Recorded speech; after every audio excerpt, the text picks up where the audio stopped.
Hey everyone, welcome back to Body Wise.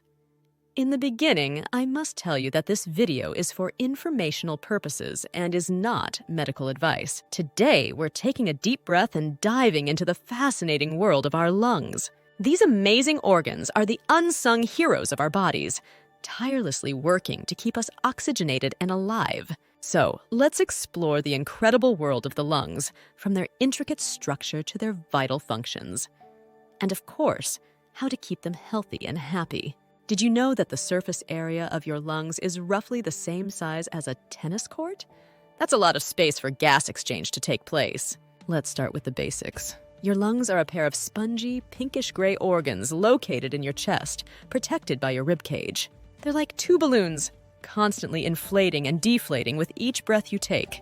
But they're not just empty sacs. Inside, they're made up of a complex network of tubes, branches, and tiny air sacs called alveoli. It's like a massive tree, with the trachea as the trunk, branching into bronchi, then bronchioles, and finally ending in those tiny alveoli leaves. The alveoli are where the magic happens. They're surrounded by tiny blood vessels, and it's here that the exchange of gases takes place. Oxygen from the air you inhale diffuses into the blood, while carbon dioxide, a waste product, moves from the blood into the alveoli to be exhaled. It's a constant dance of molecules, keeping your body supplied with the oxygen it needs to function. Fun fact: you take about 20,000 breaths a day. That's a lot of air passing through your lungs. Now let's talk about the lungs' main gig: respiration. It's not just about breathing in and out. It's a complex process that involves your diaphragm, your rib muscles, and even your brain. When you inhale, your diaphragm contracts and moves downward, creating space for your lungs to expand. The muscles between your ribs also contract, lifting your rib cage and further increasing lung volume. This creates a vacuum that sucks air into your lungs. Exhaling is kind of the opposite. Your diaphragm relaxes and moves upward, while your rib muscles relax, squeezing the air out of your lungs.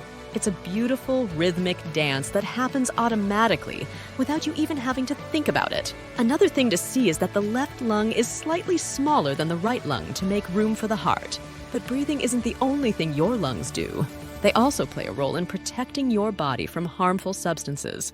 The mucus lining your airways traps dust, dirt, and other particles, while tiny hairs called cilia sweep them up and out of your lungs. Your lungs also help regulate the pH of your blood and even produce hormones that affect other parts of your body. The lungs are the only organ in the human body that can float on water. While we often take our lungs for granted, they're incredibly complex and susceptible to various diseases, from acute infections to chronic, life-altering conditions. So let's take a closer look at some of the common and not so common lung diseases, how they manifest, and what we can do to protect ourselves. Asthma. This chronic inflammatory disease causes the airways to become narrow and swollen, making breathing difficult. It's like trying to breathe through a straw that keeps getting smaller. Triggers can be anything from allergens like pollen and dust mites to irritants like smoke or cold air. Symptoms include wheezing, coughing, chest tightness, and shortness of breath. While there's no cure for asthma, it can be effectively managed with medication and lifestyle changes, allowing individuals to lead fulfilling lives. Another chronic lung disease we need to discuss is bronchiectasis. This condition is characterized by the permanent widening and scarring of the airways, making it difficult to clear mucus and increasing the risk of infections. Think of it like a tree with damaged branches that can't shed its leaves properly. Symptoms include a persistent cough, often with phlegm, shortness of breath, and recurrent chest infections. While bronchiectasis is irreversible, there are treatments to manage symptoms and improve quality of life. Did you know that the lungs are self-cleaning organs? They have tiny hair-like structures called cilia that constantly sweep mucus and debris up and out of the airways. Now let's shift gears and talk about infections. Pneumonia is a common lung infection that inflames the air sacs in one or both lungs. It can be caused by bacteria, viruses, or fungi. Imagine your lungs as a bunch of tiny balloons. Pneumonia is like those balloons filling with fluid instead of air, making it difficult to breathe. Symptoms include cough, fever, chills, and chest pain. Treatment usually involves antibiotics or antiviral medications, rest, and fluids. Tuberculosis, TB, is another infectious disease that primarily affects the lungs. It's caused by a bacterium called Mycobacterium tuberculosis, which can spread through the air when an infected person coughs or sneezes. TB can be latent, meaning the bacteria are present but inactive or active, causing symptoms like cough, fever, night sweats, and weight loss. Treatment for active TB involves a long course of antibiotics. The lungs are home to a diverse community of microbes, known as the lung microbiome. This community of bacteria, viruses, and fungi plays a role in lung health and may even influence our susceptibility to certain diseases. We also have to address pulmonary fibrosis, a serious condition where lung tissue becomes scarred and thickened. Imagine your lungs becoming stiff and inflexible, making it difficult to breathe deeply. The cause of pulmonary fibrosis is often unknown, but it can be triggered by environmental exposures, certain medications, or underlying medical conditions. Treatment focuses on slowing the progression of the disease and managing symptoms. And of course, there's lung cancer, the leading cause of cancer deaths worldwide. It's a disease where cells in the lungs grow out of control, forming tumors. Smoking is the biggest risk factor, but even non-smokers can develop it. Early detection is crucial, so it's important to be aware of symptoms like a persistent cough, chest pain, or shortness of breath. Did you know that the lungs are the only organ in the human body that receives blood from two different sources?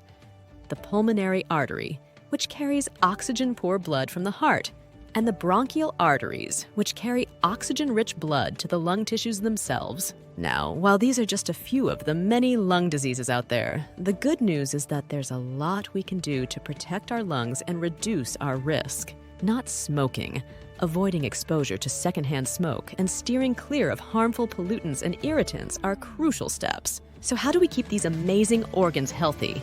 Well, it all starts with the basics. Not smoking is the single most important thing you can do for your lungs. Smoking damages the delicate tissues of your lungs, making you more susceptible to infections, chronic obstructive pulmonary disease, COPD, and lung cancer. The lungs of a smoker can be black and tarry, while the lungs of a non-smoker are a healthy pink color. Exercise is also key for lung health. It strengthens your respiratory muscles, improves lung capacity, and helps clear out mucus and other debris. Aim for at least 30 minutes of moderate intensity exercise most days of the week. Another important factor is air quality. If you live in an area with high pollution levels, try to limit your outdoor activity on bad air days. You can also invest in an air purifier for your home to help remove pollutants and allergens from the air. Protecting yourself from respiratory infections is also crucial. Get vaccinated against the flu and pneumonia, especially if you're over 65 or have underlying health conditions. Wash your hands frequently, avoid close contact with sick people, and cover your mouth and nose when you cough or sneeze. And last but not least, pay attention to your body. If you're experiencing symptoms like shortness of breath, wheezing, chest pain, or a persistent cough, don't ignore them. Talk to your doctor to rule out any underlying lung problems. By taking care of your lungs, you're not just protecting your respiratory system, you're protecting your whole body. Your lungs are vital for every organ and every cell in your body. So breathe deep, exercise regularly, avoid smoking and pollution, and get those checkups. Thanks for joining me on this exploration of the lungs. If you have any questions or comments, please leave them below. And don't forget to like and subscribe for more health-related content. Take care of yourselves and your amazing lungs. Bye.